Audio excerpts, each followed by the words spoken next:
हर कोई अमीर बनना चाहता है, लेकिन बहुत कम लोग जानते हैं अमीरी पैसों से नहीं, सोच से शुरू होती है। हमारी स्कूली किताबें हमें बताती हैं कि नौकरी कैसे करनी है, लेकिन ये नहीं सिखाती कि पैसे हमारे लिए कैसे काम करें। हम दिन रात मेहनत करते हैं, पर अक्सर इस दौड़ में फंस जाते हैं जहां इनकम बढ़ती है और साथ में खर्च भी। और हम सोचते रह जाते हैं, आखिर अमीर लोग अलग क्या करते हैं। हेलो दोस्तों, स्वागत है आपका हमारे चैनल एएस बुक्स पर, जहां हम किताबों के ज्ञान को आसान, समझने योग्य और जिंदगी से जुड़ी भाषा में आपके सामने लाते हैं। आज हम बात करेंगे एक ऐसी किताब की जिसने करोड़ों लोगों की सोच बदल दी। Rich dad poor dad, Robert Kiyosaki की बेस्ट सेलर किताब, जो सिखाती है कि असली अमीरी पैसे से नहीं, फाइनेंशियल एजुकेशन से आती है। ये किताब सिर्फ पैसों की कहानी नहीं है, ये दो सोचों की कहानी है। एक पुअर डैड की, जो मानते थे कि नौकरी ही सुरक्षा है, और दूसरे रिच डैड की, जो कहते थे कि असली सुरक्षा ज्ञान और निवेश में है। तो चलिए आज हम इस किताब की गहराई में उतरते हैं, जानेंगे 12 ऐसे सबक जो आपकी आर्थिक सोच और जिंदगी दोनों को नई दिशा दे सकते हैं। तैयार हैं? तो शुरू करते हैं। सबक 1, पैसे के लिए मत काम करो, पैसे को काम पर लगाओ। ज्यादातर लोग अपनी जिंदगी का बड़ा हिस्सा सिर्फ एक चीज में गुजार देते हैं, पैसा कमाने की दौड़ में। सुबह से शाम तक काम, फिर महीने के आखिर में सैलरी, और फिर वही बिल, ईएमआई और खर्चों की लिस्ट। रॉबर्ट कियोसाकी कहते हैं कि अगर आप सिर्फ पैसे के लिए काम करते रहेंगे तो जिंदगी भर काम करते रहेंगे, लेकिन अगर आप पैसे को अपने लिए काम करना सिखा देंगे तो एक दिन पैसा आपके लिए दौड़ना शुरू कर देगा। उनके रिच डैड ने उन्हें बचपन में ही ये बात सिखाई थी। जब रॉबर्ट और उनका दोस्त माइक उनके लिए काम कर रहे थे, तब उन्होंने दोनों को कुछ समय बाद पेमेंट देना बंद कर दिया। रॉबर्ट नाराज हो गया और बोला, आप हमें पेमेंट क्यों नहीं दे रहे? रिच डैड मुस्कुराए और बोले, अगर मैं तुम्हें सैलरी दूंगा तो तुम सैलरी के गुलाम बन जाओगे। मैं चाहता हूं कि तुम समझो, अमीर लोग पैसे के लिए काम नहीं करते, वे पैसों को अपने लिए काम करना सिखाते हैं। ये सबक सिर्फ एक वाक्य नहीं, बल्कि एक सोच का परिवर्तन है। अमीर लोग पैसे कमाने से ज्यादा पैसा बनाने की प्रक्रिया पर ध्यान देते हैं। वे जानते हैं कि पैसा सिर्फ एक टूल है, अगर उसे सही दिशा में लगाया जाए तो वही पैसा आपके लिए और पैसा कमाता है। तो सवाल ये नहीं कि मैं कितना कमा रहा हूं, बल्कि ये कि मेरा पैसा मेरे लिए कितना काम कर रहा है। यही सोच वित्तीय स्वतंत्रता यानी फाइनेंशियल फ्रीडम की नींव है। पैसे को काम पर लगाने का मतलब क्या है? इसका मतलब ये नहीं कि आप तुरंत कोई बड़ा बिजनेस शुरू करें। इसका मतलब ये है कि आप ऐसे एसेट्स बनाना शुरू करें जो आपकी गैर मौजूदगी में भी आपके लिए आय उत्पन्न करें। उदाहरण के तौर पर, एक छोटा सा रेंटल प्रॉपर्टी का हिस्सा जो हर महीने किराया दे, डिविडेंड देने वाले स्टॉक्स या म्यूचुअल फंड्स, या फिर कोई छोटा डिजिटल प्रोडक्ट, ई बुक या ऑनलाइन कोर्स जो एक बार बन जाने के बाद बार बार बिक सके। ये छोटे छोटे कदम ही आगे चलकर आपकी पैसिव इनकम बनाते हैं, यानी ऐसी आय जो तब भी आती है जब आप सो रहे हों। और यही फर्क है एक आम इंसान और एक अमीर सोच वाले इंसान में। आम इंसान कहता है मुझे सैलरी चाहिए, और अमीर इंसान कहता है मुझे सिस्टम चाहिए जो सैलरी पैदा करे। व्यवहारिक कदम: हर महीने अपनी आय का एक छोटा हिस्सा, भले ही 5 या 10%, किसी ऐसे एसेट में निवेश करें जो आपको रिटर्न दे सके। अगर आप शुरुआत में निवेश नहीं कर सकते तो पहले खुद को वित्तीय रूप से शिक्षित करें। इन्वेस्टमेंट, एसेट्स और कैश फ्लो पर किताबें पढ़ें, वीडियो देखें। एक नोटबुक में लिखें, मेरे पैसे मेरे लिए कैसे काम कर सकते हैं, और हर महीने इसका एक छोटा कदम तय करें। याद रखिए, अमीर बनना एक दिन में नहीं होता, लेकिन सही सोच और सही दिशा में उठाए गए छोटे कदम आपको उस मंजिल के करीब जरूर ले जाते हैं। जैसे रिच डैड कहते हैं, अगर आप पैसे का खेल नहीं समझेंगे तो पैसा आपको हमेशा खेलता रहेगा। सबक 2, फाइनेंशियल लिटरेसी सीखिए। पैसा कमाना एक कला है, लेकिन पैसे को संभालना एक शिक्षा है। रॉबर्ट कियोसाकी कहते हैं, दुनिया में बहुत से लोग पैसे के लिए काम करते हैं, पर बहुत कम लोग जानते हैं कि पैसा उनके लिए कैसे काम कर सकता है। यही कारण है कि कई बार हम ऐसे लोगों को देखते हैं जो बहुत अच्छी सैलरी पाते हैं, पर महीने के अंत में उनके पास कुछ नहीं बचता। और दूसरी तरफ कुछ ऐसे लोग होते हैं जिनकी इनकम कम होती है, लेकिन फिर भी वे धीरे धीरे अमीर बनते चले जाते हैं। फर्क सिर्फ एक चीज में होता है, फाइनेंशियल लिटरेसी, यानी पैसों की समझ। स्कूल हमें मैथ पढ़ाता है, लेकिन ये नहीं सिखाता कि पैसों का असली गणित क्या है। हमें बताया जाता है अच्छे ग्रेड लाओ, अच्छी नौकरी पाओ, लेकिन कोई ये नहीं बताता कि अच्छी कमाई को कैसे बचाओ, बढ़ाओ और मल्टीप्लाई करो। फाइनेंशियल लिटरेसी का मतलब है ये समझना कि पैसा कैसे आता है, कैसे जाता है और बीच में क्या करता है।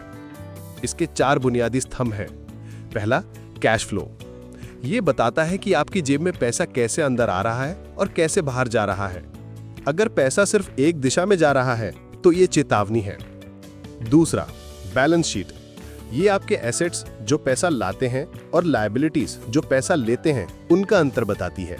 इसे समझना ऐसा है जैसे आप अपनी आर्थिक सेहत का एक्सरे देख रहे हो। तीसरा, इनकम स्टेटमेंट। ये दिखाता है कि आपने एक निश्चित समय में कितना कमाया और कितना खर्च किया। कई लोग यहाँ झूठ बोलते हैं खुद से। वे सोचते हैं कि वे बचत कर रहे हैं, जबकि असल में उनका खर्च हर महीने उनकी इनकम को खा जाता है। तीसरा, टैक्स और इंटरेस्ट। यही 2 चीजें अमीर और गरीब के बीच सबसे बड़ा फर्क बनाती हैं। अमीर लोग टैक्स के नियमों को अपने फायदे में इस्तेमाल करना जानते हैं, जबकि आम लोग बिना समझे टैक्स भरते रहते हैं। जब तक आप इन चीजों को नहीं समझेंगे, पैसा हमेशा आपको चलाएगा और आप उसके पीछे भागते रहेंगे।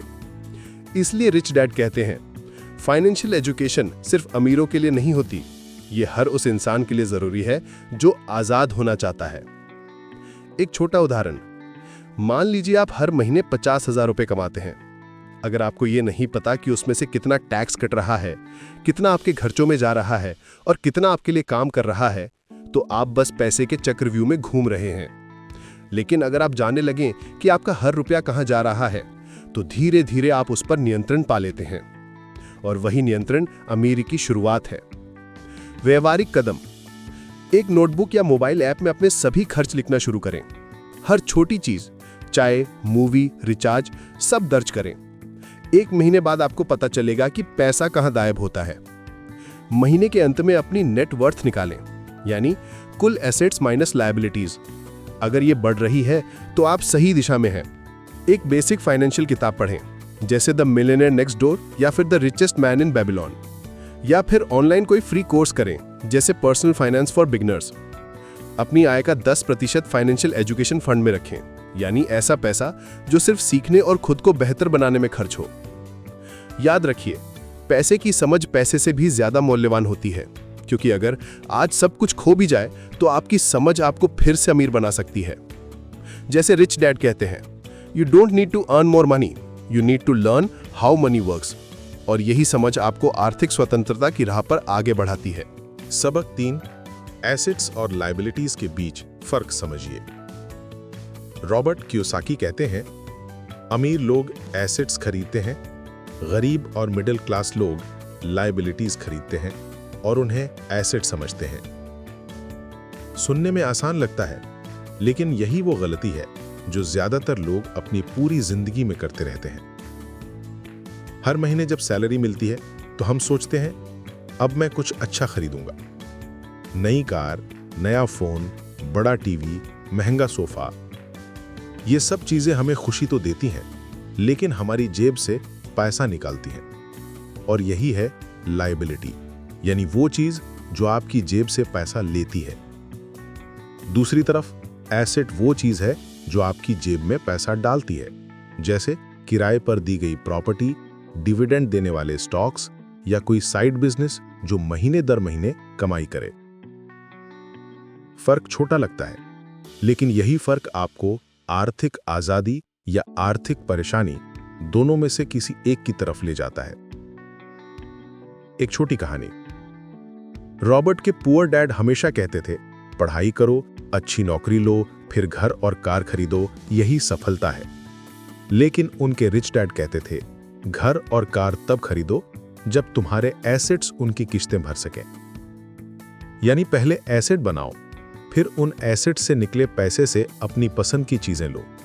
क्योंकि जब तक आपकी खरीदी गई चीजें पैसा नहीं ला रही, तब तक वे आपकी आजादी को नहीं बढ़ा रही, बल्कि बांध रही हैं। अब इसे सरल तरीके से समझिए। अगर आप एक कार खरीदते हैं जो सिर्फ आपको ऑफिस ले जाती है, तो वो लायबिलिटी है, क्योंकि वो सिर्फ खर्च बढ़ा रही है। लेकिन अगर वही कार आप रेंट पर देते हैं या उससे इनकम बनाते हैं, तो वो एसेट है, क्योंकि वो आपकी जेब में पैसा डाल रही है। यही सोच अमीर और आम इंसान के बीच का असली अंतर है। अमीर लोग पहले एसेट खरीदते हैं ताकि उनके पैसे उनके लिए काम करें। गरीब लोग पहले खर्च करते हैं ताकि वे दिखा सकें कि उनके पास पैसा है। और यही कारण है कि अमीर और अमीर होते जाते हैं, जबकि बाकी लोग वहीं के वहीं रह जाते हैं। व्यावहारिक कदम। 1. हर बार कुछ खरीदने से पहले खुद से एक सवाल पूछिए, क्या ये चीज मेरी जेब में पैसा डालेगी या निकालेगी? 2. अपनी सभी चीजों की लिस्ट बनाइए। बाएं तरफ लिखिए एसेट्स, दाईं तरफ लायबिलिटीज। अब देखें कौन सी चीज वाकई आपके लिए काम कर रही है और कौन सिर्फ दिखावा है। 3. महीने के अंत में कोशिश कीजिए कि आपकी एसेट लिस्ट बढ़े और लायबिलिटीज लिस्ट घटे। 4. और अगर कोई चीज जरूरी है लेकिन महंगी है, तो सीधा कर्ज लेकर मत खरीदिए। पहले कोई छोटा एसेट बनाइए जो उसकी किश्त भर सके। यह छोटा बदलाव आपकी सोच को आम आदमी से निवेशक की सोच बना देगा। याद रखिए, आपकी आर्थिक सेहत का असली पैमाना यह नहीं है कि आप कितना कमाते हैं, बल्कि यह है कि आपके पास कितने एसेट्स हैं जो आपके लिए कमाते हैं। जैसे रिच डैड कहते हैं, the secret is simple, know what's an asset, know what's a liability, and spend your life buying assets. सबक 4, रैट रेस की चाल से बाहर निकलिए। क्या आपने कभी महसूस किया है कि आपकी सैलरी हर साल बढ़ती है, लेकिन फिर भी बचत नहीं बढ़ती? जैसे ही इनकम बढ़ती है, खर्च भी उसी रफ्तार से बढ़ जाते हैं। नई नौकरी मिलती है तो नई कार, नया फोन, नया किराया, और फिर वही तनाव, वही चिंता, वही दौड़। यही है रैट रेस, एक ऐसा चक्र जहां लोग दिन रात मेहनत करते हैं, पर असली आजादी के बजाय और ज्यादा जकड़न में फंसते जाते हैं। रॉबर्ट कियोसाकी कहते हैं कि ज्यादातर लोग पैसे के लिए काम करते हैं, लेकिन उन्हें एहसास ही नहीं होता कि वो एक दौड़ में भाग रहे हैं जिसका कोई अंत नहीं है। सुबह उठो, काम पर जाओ, सैलरी लो, बिल भरो और अगले महीने फिर वही सब दोहराओ। यही है रैट रेस का चक्र। अमीर लोग इससे बाहर निकलते हैं क्योंकि वो एक बुनियादी फर्क समझते हैं। वो पैसे के लिए नहीं, सिस्टम के लिए काम करते हैं। वो जानते हैं कि सैलरी सिर्फ एक अस्थायी राहत है, आज है तो कल जा भी सकती है। लेकिन एसेट, जैसे किराए की प्रॉपर्टी, बिजनेस या इन्वेस्टमेंट, वो चीज है जो तब भी काम करती है जब आप नहीं करते। यही सोच उन्हें रैट रेस से बाहर निकालती है। अब सवाल यह है कि रैट रेस से बाहर निकलें कैसे? इसका जवाब है, सोच बदलो, पैटर्न तोड़ो। जब आपकी इनकम बढ़े तो अपने खर्च बढ़ाने से पहले खुद से पूछिए कि क्या मैं इस पैसे से एक और लायबिलिटी खरीद रहा हूं या एक नया एसेट बना रहा हूं। ज्यादातर लोग सोचते हैं, अब तो सैलरी बढ़ गई है, चलो ईएमआई भी थोड़ी बढ़ा लें। पर रिच डैड की सोच है कि अब सैलरी बढ़ी है तो पहले इन्वेस्टमेंट बढ़ाओ, ताकि कल तुम्हारे पैसे तुम्हारे लिए काम करें। यह सोच छोटा लग सकता है, लेकिन यही सोच आपको धीरे धीरे आर्थिक गुलामी से आर्थिक स्वतंत्रता की ओर ले जाती है। एक छोटी कहानी। रॉबर्ट बताते हैं कि उनके कई दोस्त अच्छे पदों पर थे, बड़ी कारें, शानदार घर और ऊंची सैलरी, लेकिन महीने के आखिर में वो भी उतने ही तनाव में रहते थे जितने किसी कमाने वाले व्यक्ति की शुरुआत में, क्योंकि उनकी हर बढ़ी हुई इनकम उनके बढ़े हुए खर्चों में गायब हो जाती थी। वहीं रिच डैड हमेशा कहते थे कि जब तुम्हें पैसे मिले तो उन्हें खर्च मत करो, पहले यह सोचो कि वो पैसे तुम्हारे लिए कैसे काम करेंगे।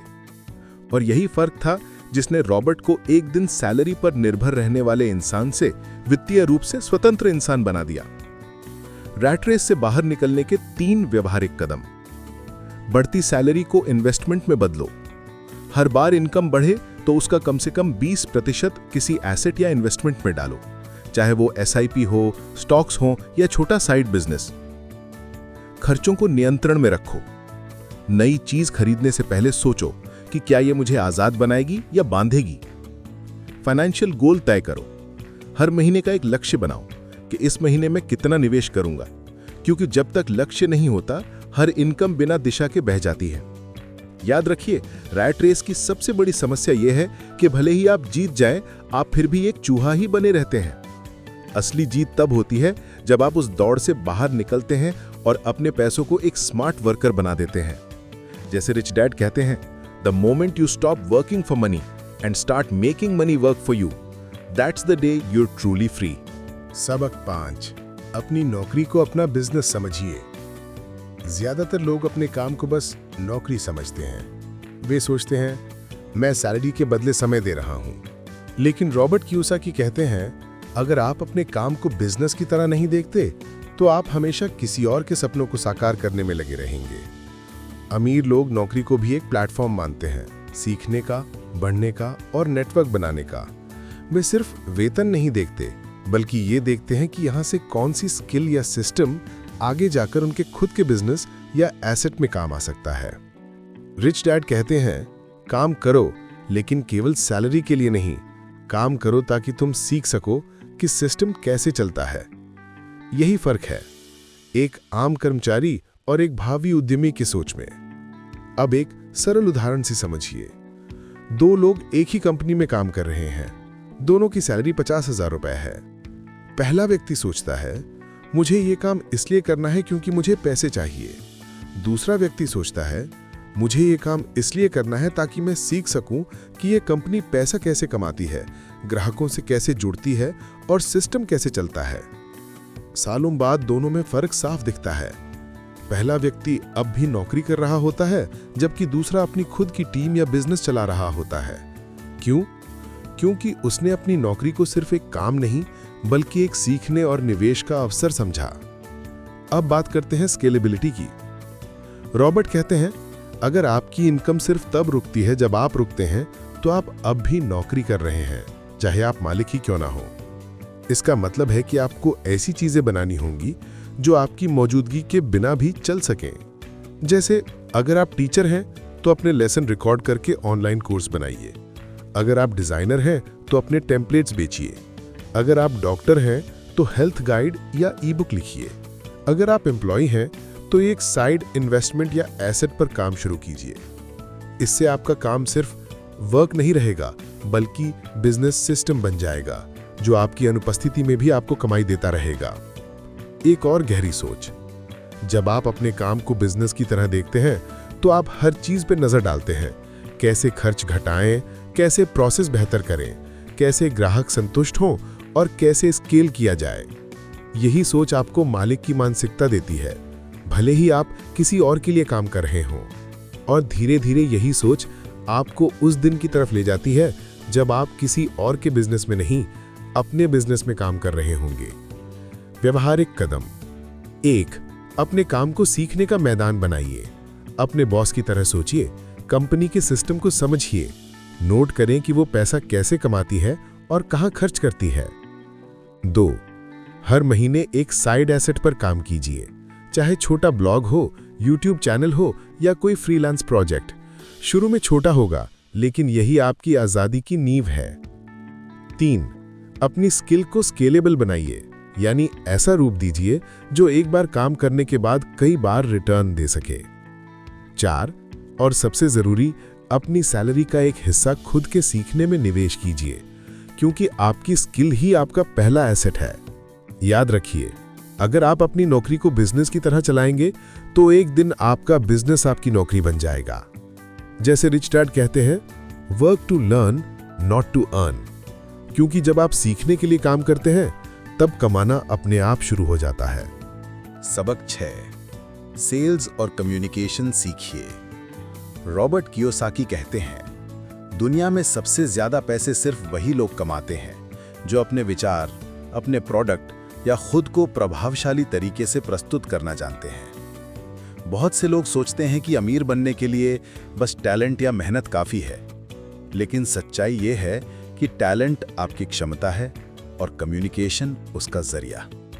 अगर आप अपने टैलेंट को दुनिया तक पहुंचाना नहीं जानते तो आपकी क्षमता सिर्फ आपके अंदर कैद रह जाएगी। सेल्स और कम्युनिकेशन, ये 2 स्किल हर इंसान की जिंदगी में सबसे अहम होती हैं।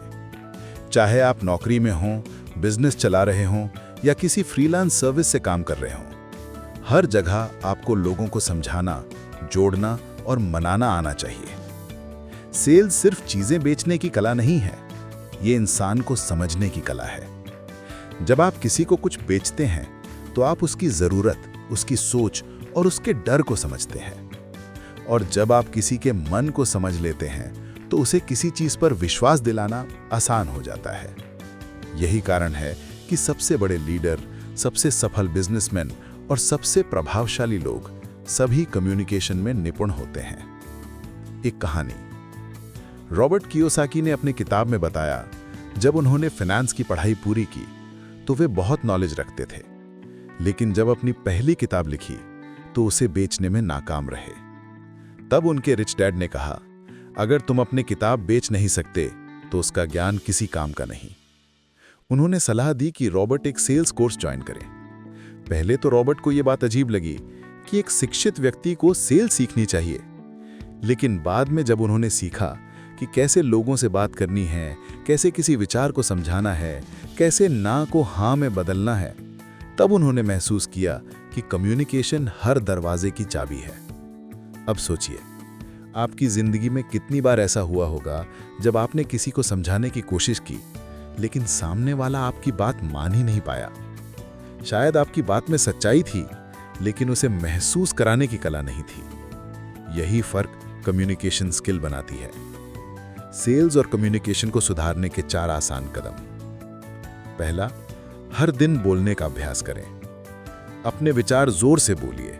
किसी भी टॉपिक पर 5 मिनट बिना रुके बोलने की कोशिश कीजिए। दूसरा, लोगों को सुनना सीखिए। सेल्स का सबसे बड़ा राज सुनने में है। जब आप समझेंगे कि सामने वाला क्या चाहता है, तभी आप उसे सही समाधान दे पाएंगे। तीसरा, एक छोटी पब्लिक स्पीकिंग या सेल्स क्लास ज्वाइन करें। इससे आपका आत्मविश्वास बढ़ेगा और आप भीड़ के सामने सहज महसूस करेंगे। चौथा, हर दिन 10 मिनट की पिच प्रैक्टिस करें। कोई भी विचार लीजिए और सोचिए कि अगर आपको ये किसी को बेचना हो तो आप कैसे बोलेंगे। धीरे धीरे आपकी आवाज में भरोसा आने लगेगा, आपके शब्द असर करने लगेंगे और लोग आपको सुनने लगेंगे। याद रखिए, दुनिया में सबसे बेहतरीन विचार भी तब तक बेकार हैं जब तक वे कहकर बेचे नहीं जाते। जैसे रिच डैड कहते हैं, if you can't sell you can't grow and if you can't communicate you can't lead. यानी अगर आप बेच नहीं सकते तो बढ़ नहीं सकते, और अगर बोलना नहीं जानते तो नेतृत्व नहीं कर सकते। इसलिए अपने अंदर के टैलेंट को बाहर लाने का सबसे पहला कदम है सेल्स और कम्युनिकेशन सीखना। यही स्किल आपके करियर, आपके बिजनेस और आपके आत्मविश्वास तीनों को नई ऊंचाई देती है।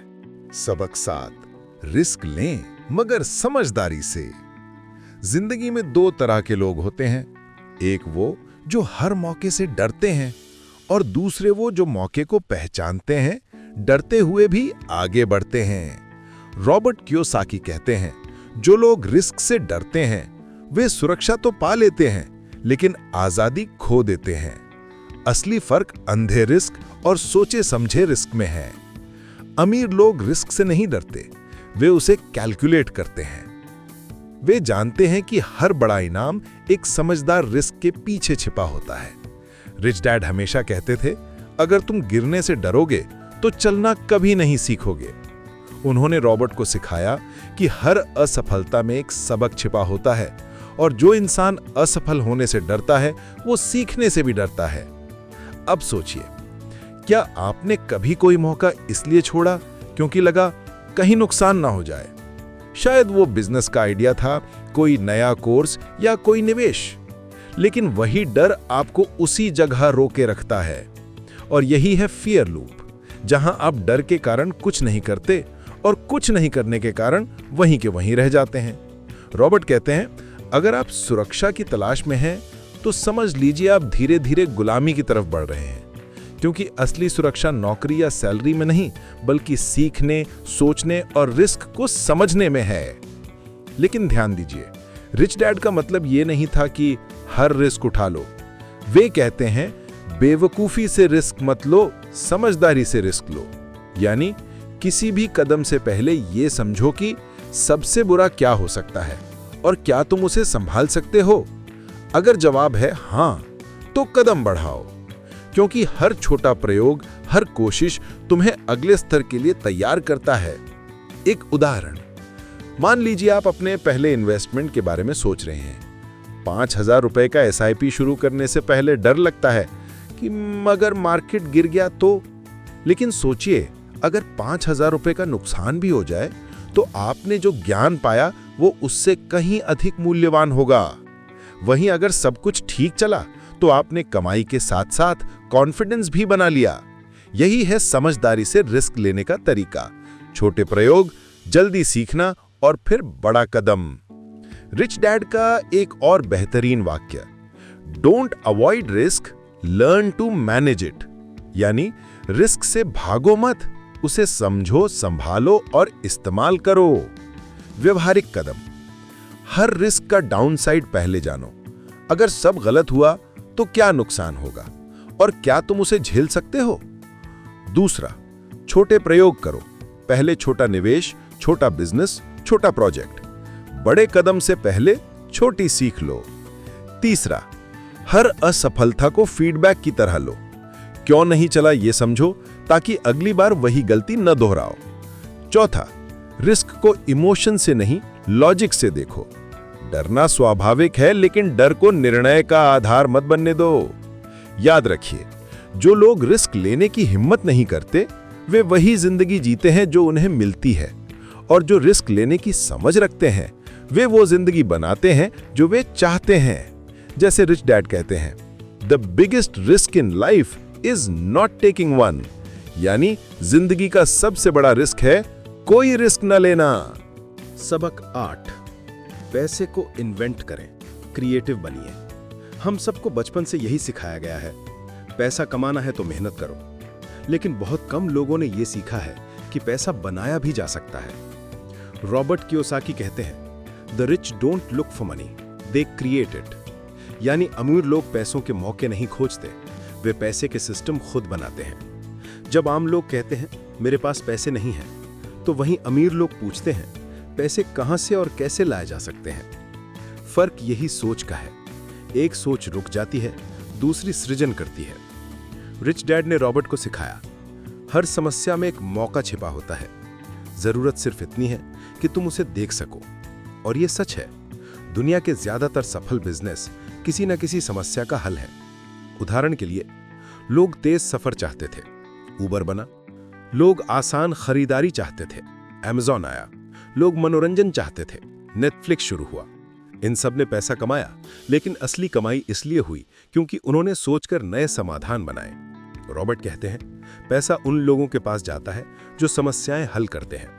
इसलिए अगर आप अपनी जिंदगी में आर्थिक आजादी चाहते हैं, तो पैसे के पीछे भागने की बजाय समस्याओं को पहचानना शुरू कीजिए। अब आप सोच रहे होंगे, मैं कोई बड़ा बिजनेस तो नहीं बना सकता। लेकिन सच्चाई यह है कि हर बड़ा बिजनेस एक छोटे आइडिया से शुरू हुआ था। शायद कोई छोटी लोकल सर्विस जो लोगों का टाइम बचाए, शायद कोई डिजिटल आइडिया जो लोगों की परेशानी हल करे, या शायद कोई ऐसा प्रोडक्ट जो रोजमर्रा की दिक्कत आसान कर दे। असली क्रिएटिविटी वहीं शुरू होती है जहां लोग कहते हैं यह तो असंभव है। एक कहानी, रॉबर्ट बताते हैं कि एक बार उन्होंने अपने दोस्त माइक के साथ एक छोटी रियल एस्टेट डील की थी। उन्होंने देखा कि एक पुरानी प्रॉपर्टी सालों से खाली पड़ी थी और किसी ने उसमें दिलचस्पी नहीं ली थी।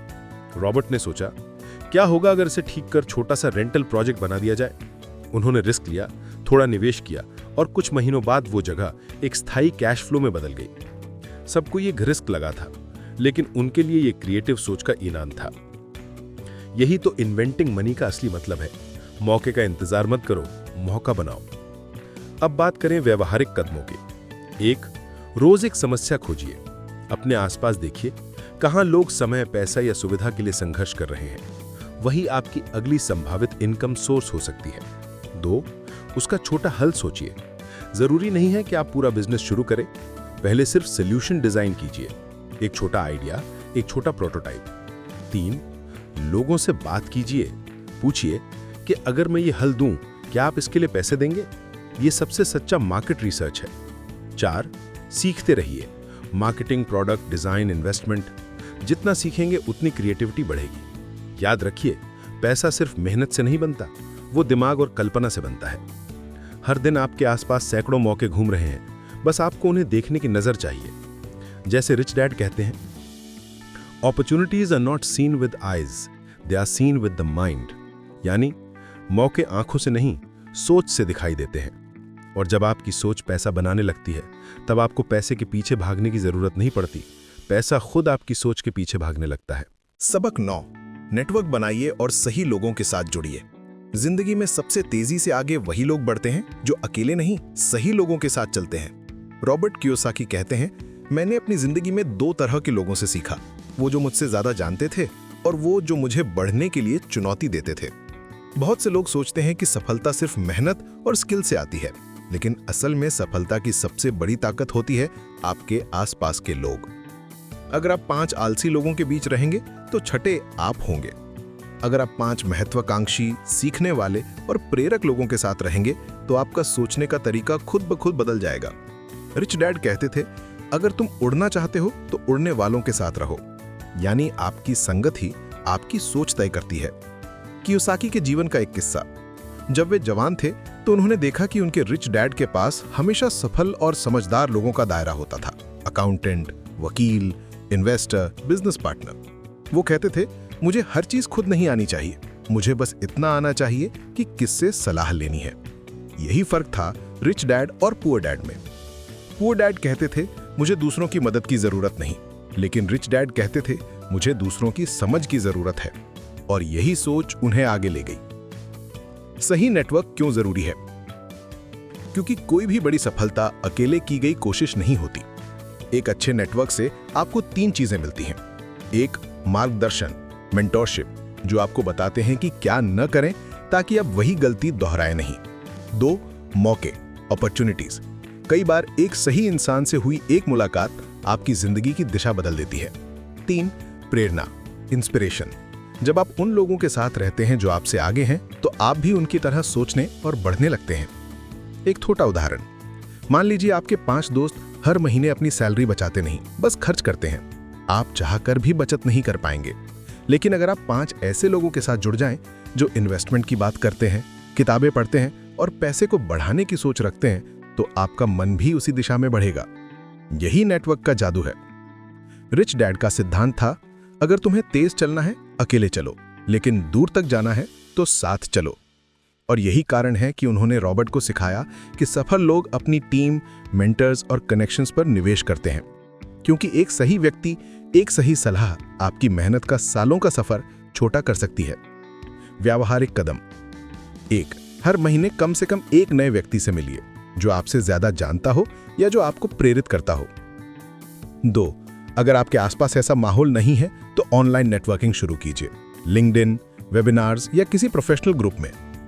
3, मेंटर्स ढूंढिए। हर क्षेत्र में ऐसे लोग होते हैं जो अपने अनुभव साझा करने के लिए तैयार होते हैं, बस पूछने की हिम्मत चाहिए। 4, नेगेटिव और सीमित सोच वाले लोगों से दूरी बनाइए, क्योंकि आपकी सोच वहीं रुक जाती है जहां आपका वातावरण रुक जाता है। याद रखिए, आपकी कमाई, आपकी सफलता और आपका आत्मविश्वास तीनों इस बात पर निर्भर करते हैं कि आप किन लोगों के साथ समय बिताते हैं। जैसे रिच डैड कहते हैं, the richest people build networks, everyone else looks for work. यानी अमीर लोग नेटवर्क बनाते हैं, बाकी लोग सिर्फ नौकरी ढूंढते हैं। इसलिए सही लोगों के साथ जुड़िए, सीखने वाले माहौल में रहिए और अपने नेटवर्क को अपनी सबसे बड़ी संपत्ति बनाइए। सबक 10, वक्त की कीमत समझिए, समय को पैसा बनाइए। रॉबर्ट कियोसाकी कहते हैं, poor people waste time to save money, rich people use money. सबक 10, वक्त की कीमत समझिए, समय को पैसा बनाइए। रॉबर्ट कियोसाकी कहते हैं, poor people waste time to save money, rich people use money to save time. यानी गरीब लोग पैसे बचाने के लिए समय गंवाते हैं और अमीर लोग समय बचाने के लिए पैसा लगाते हैं। यही फर्क सोच का है। समय सबसे कीमती रिसोर्स है, क्योंकि ये हर सेकंड खर्च हो रहा है और किसी बैंक में जमा नहीं होता। जब आप ये समझ जाते हैं कि समय ही असली पूंजी है, तब आपकी पूरी जिंदगी की दिशा बदल जाती है।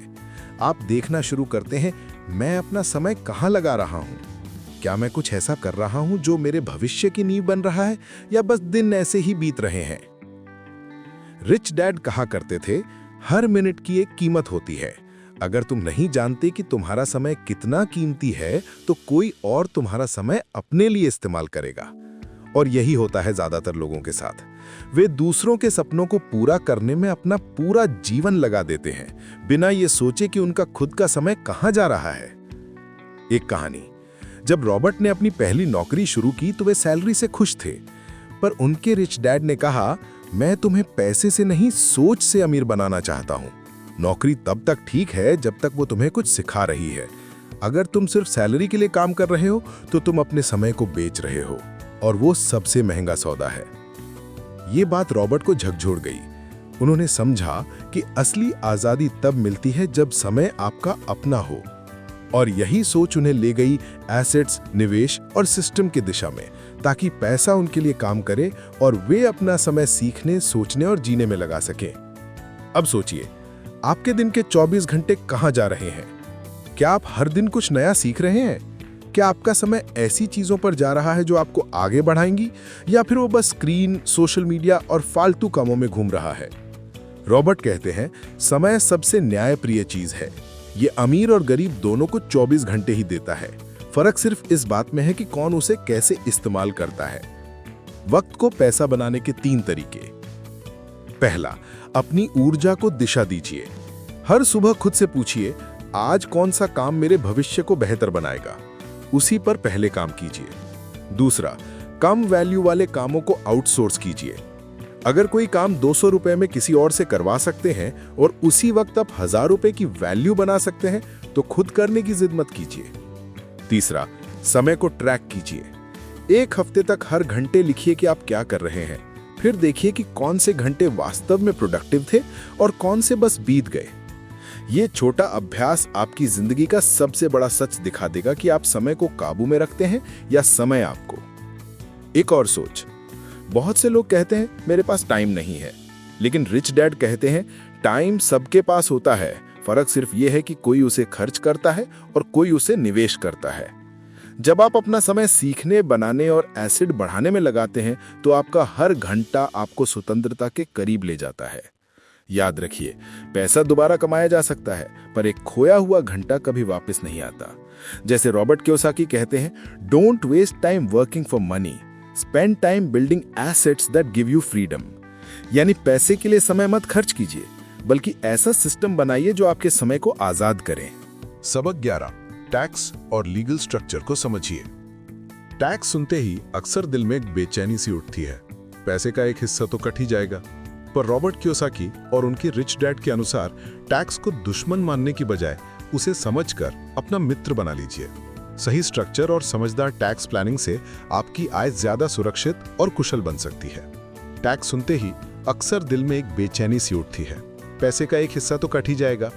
पर रॉबर्ट कियोसाकी और उनके रिच डैड के अनुसार टैक्स को दुश्मन मानने की बजाय उसे समझकर अपना मित्र बना लीजिए।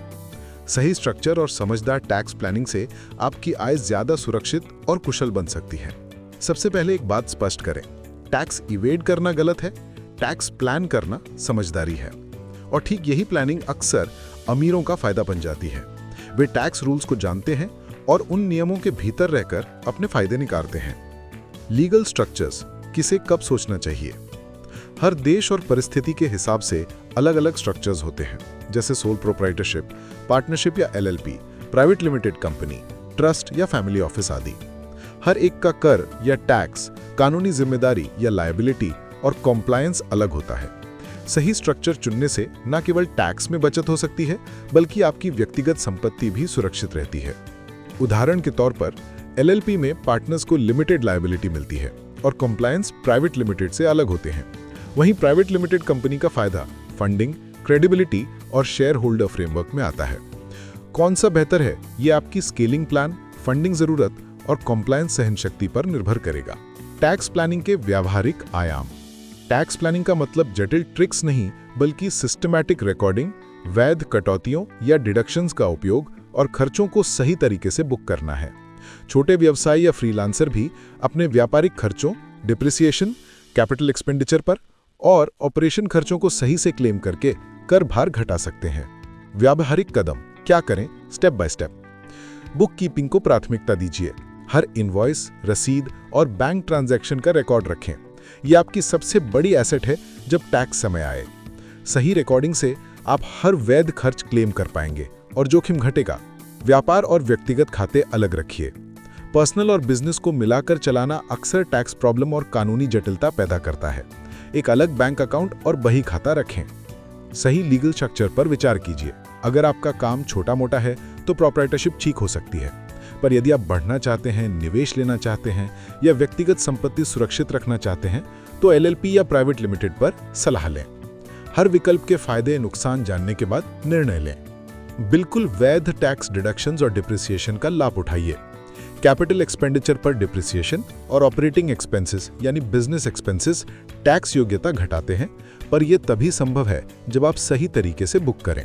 छोटी छोटी योजनाएं बनाइए बनाम बड़ी अप्रोच। उदाहरण, बड़े टैक्स अवॉइडेंस स्कीम की तलाश करने के बजाय पहले ये सुनिश्चित करें कि आप हर वैध खर्च और छूट ले रहे हैं, फिर धीरे धीरे संरचना बदलकर लाभ अधिकतम करें। बड़े फैसले लेने से पहले कर सलाहकार से मिलिए। कंपनी स्थापित करना, ट्रस्ट बनाना, विदेशी निवेश या बड़े प्रॉपर्टी डील्स, इन मामलों में हर साल के नियम और न्यायिक फैसले बदलते रहते हैं। इसलिए हर बड़ा कदम उठाने से पहले अनुभवी सीए या टैक्स कंसल्टेंट से सलाह जरूर लें। यह सबसे जरूरी कदम है। छोटी छोटी आदतें जो बड़ा फर्क डालती हैं। हर महीने एक बार अपने खातों का रिव्यू कीजिए। रसीद खोज और टैगिंग सिस्टम रखिए। किस खर्च पर कौन सी कटौती मिल सकती है। टैक्स सीजिंग फंड बनाइए। टैक्स की एग्जॉटिक बिल मिलने पर विवश न हो। सीखते रहिए। टैक्स नियम और बिजनेस कंप्लायंस समय के साथ बदलते हैं। सालाना थोड़ी पढ़ाई रखें। अंत में एक छोटा सा वाक्यांश चेतावनी नुमा। टैक्स और लीगल स्ट्रक्चर पावरफुल टूल हैं, पर इन्हें समझकर और नियमों के भीतर रहकर इस्तेमाल करें। गलत या अवैध उपाय गंभीर परिणाम दे सकते हैं, इसलिए पहले सीखें, फिर लागू करें और बड़े फैसलों के लिए प्रोफेशनल की मदद लें। सबक 12, मनोवैज्ञानिक गेम, डर और लालच पर नियंत्रण। जिंदगी में दो ऐसी शक्तियां हैं जो अक्सर हमारी सबसे अच्छी योजनाओं को तहस नहस कर देती हैं, डर और लालच। दोनों बेहद मानवीय हैं, पर फर्क सिर्फ इतना है कि सफल लोग इन्हें नियंत्रित करना सीख लेते हैं, जबकि बाकी लोग इन्हें अपने फैसलों का मालिक बना लेते हैं। रॉबर्ट कियोसाकी कहते हैं, अमीर और गरीब दोनों ही भावनाएं महसूस करते हैं। फर्क यह है कि अमीर अपनी भावनाओं को बतौर इंस्ट्रूमेंट उपयोग करते हैं और गरीब इन्हें निर्देशन मान लेते हैं। सोचिए, जब मार्केट नीचे गिरती है तो लोग घबराकर बेच देते हैं, और जब मार्केट ऊंची उछाल दिखाती है तो वो फोमो यानी डर छूटने के डर में महंगा खरीद लेते हैं। यही डर लालच चक्र है जो कई बार अच्छे इन्वेस्टमेंट को खराब बना देता है। डर आपको सीमित रखता है, वह नया करने से रोकता है। लालच आपको बेवजह बढ़ा चढ़ाकर जोखिम लेने पर उकसाता है। असल कला यह है कि आप इन दोनों को पहचानें, नाम दें और फिर ये तय करें कि निर्णय किस आधार पर लेना है, इमोशन पर नहीं, लॉजिक पर। अब कुछ आसान और असरदार तरीके जिनसे आप डर और लालच को नियंत्रित कर सकते हैं, ताकि आपके फैसले ठंडे दिमाग से योजना के साथ हों। 1. 24 घंटे का नियम, द 24 आवर रूल। किसी भी बड़ा वित्तीय निर्णय, खरीदना, बेचने का फैसला, बड़ा निवेश तुरंत ना लें। एक दिन दीजिए ताकि भावनाएं शांत हों और आप कारण निष्कर्ष पर पहुंच सकें। ये 24 घंटे अक्सर वही अंतर बनाते हैं जो खून पसीने की हड़बड़ी से बचाते हैं। 2. प्री मॉर्टम अभ्यास। निर्णय लेने से पहले कल्पना कीजिए, अगर ये फेल हो गया तो क्यों हुआ। 3 से 5 संभावित कारण लिखिए। इससे आप डाउनसाइड समझ पाते हैं और रोकथाम के उपाय बना पाते हैं। 3. रिस्क, रिवॉर्ड और नंबर चेकलिस्ट। हर निर्णय से पहले लिखिए संभावित फायदा, संभावित नुकसान और लोएस्ट कंडीशन यानी वर्स्ट केस में क्या होगा। अगर डाउनसाइड सहनीय नहीं तो कदम मत उठाइए। इतना साधारण गणित इमोशन को शांत कर देता है। 4. Emotion journaling. जब भी आप मजबूत भावनाएं महसूस करें, डर, उत्तेजना, लालच, तो 5 मिनट बैठकर लिख दीजिए कि आप क्या महसूस कर रहे हैं और क्यों। ये प्रोसेस आपको भावनाओं और तथ्यों में फर्क दिखाता है। 5. चेकलिस्ट और प्री डिफाइंड रूल्स। निवेश और खर्च के लिए पहले से नियम बना लीजिए, जैसे यदि किसी स्टॉक का मूल्य 20% ऊपर या नीचे जाए तो क्या करना है। रूल्स बनने पर इमोशन का दखल घटता है। 6. आउटसोर्स कीजिए, एक अकाउंटेबिलिटी पार्टनर लें। किसी भरोसेमंद दोस्त, मेंटोर या वित्तीय सलाहकार से निर्णय साझा कीजिए। जब दूसरा सिर्फ तार्किक सवाल पूछेगा, आपकी हड़बड़ी कम होगी। 7. सादा ध्यान और सांस आसन। कोई भी बड़ा निर्णय लेने से पहले 2-3 मिनट केवल गहरी सांस लें। ये छोटा अभ्यास body response, heart rate, adrenaline को नियंत्रित कर देता है और आप शांत सोच पाते हैं। 8. लंबी अवधि का विजन लिखिए। अपने 1, 5 और 10 ईयर के वित्तीय लक्ष्यों को लिखिए। जब लालच का पल आएगा, उस लंबी तस्वीर को पढ़िए। क्या ये निर्णय आपकी दीर्घकालीन योजना से मेल खाता है? एक छोटा उदाहरण, मान लीजिए आपको अचानक कोई हाई प्रॉफिट इन्वेस्टमेंट ऑफर मिला। सब लोगों का फोन बज रहा है, फोमो छा गया है। आप 24 घंटे का नियम अपनाते हैं, प्रीमॉर्टम करते हैं और अपने डाउनसाइड को लिखते हैं और देखते हैं कि डाउनसाइड संभालना मुश्किल है। आप ठंडे दिमाग से निर्णय लेते हैं और अक्सर वही निर्णय आपको बचा लेता है। याद रखिए, डर और लालच हमारी मानवता है। इन्हें मिटाना संभव नहीं और जरूरी भी नहीं, पर इनका प्रबंधन करना सीखना जरूरी है। जैसे रिच डैड कहते हैं, emotions are signals not commands, यानी भावनाएं संकेत देती हैं, हुक्म नहीं। अगर आप भावनाओं को सुनकर पर लॉजिक से निर्णय लेंगे तो आपकी जिंदगी छोटी छोटी गलतियों से नहीं बल्कि बड़े बड़े समझदार फैसलों से बनेगी। व्यवहारिक रोड मैप। पहली 12 महीनों की योजना। पहले 1-2 महीने अपनी मासिक आय और खर्च का हिसाब रखें। एक छोटा एसएस यानी इमरजेंसी फंड बनाइए। 3 से 6 महीने फाइनेंशियल बेसिक्स सीखिए। Cash flow, balance sheet. एक छोटी इन्वेस्टमेंट सेटिंग शुरू कीजिए, एसआईपी, स्मॉल स्टॉक बाइज। 6 से 12 महीने पहले एसेट खरीदने पर फोकस करें। छोटी रेंटल, शेयर या माइक्रो बिजनेस। नेटवर्क बनाइए और कम से कम एक सेल्स या कम्युनिकेशन कोर्स करें। दोस्तों, किताब का सार यही है, अमीर और गरीब के बीच फर्क सिर्फ संसाधन नहीं बल्कि सोच और आदतों का है। पढ़ाई जरूरी है, पर फाइनेंशियल लिटरेसी उससे भी ज्यादा। अपने दिमाग में निवेश कीजिए, एसेट बनाइए और अपने काम को अपने बिजनेस की तरह सोचिए। अगर आपको ये विस्तारित वॉइस ओवर पसंद आया हो तो वीडियो को लाइक और शेयर कीजिए और हमारे चैनल एएस बुक्स को सब्सक्राइब करें। अगले वीडियो में हम किसी एक सबक पर और गहराई से उदाहरण, स्क्रिप्टेड पिच और एक छोटा एक्सरसाइज देंगे ताकि आप उसे तत्काल लागू कर सकें। तब तक अध्ययन जारी रखिए और सीखिए। धन्यवाद।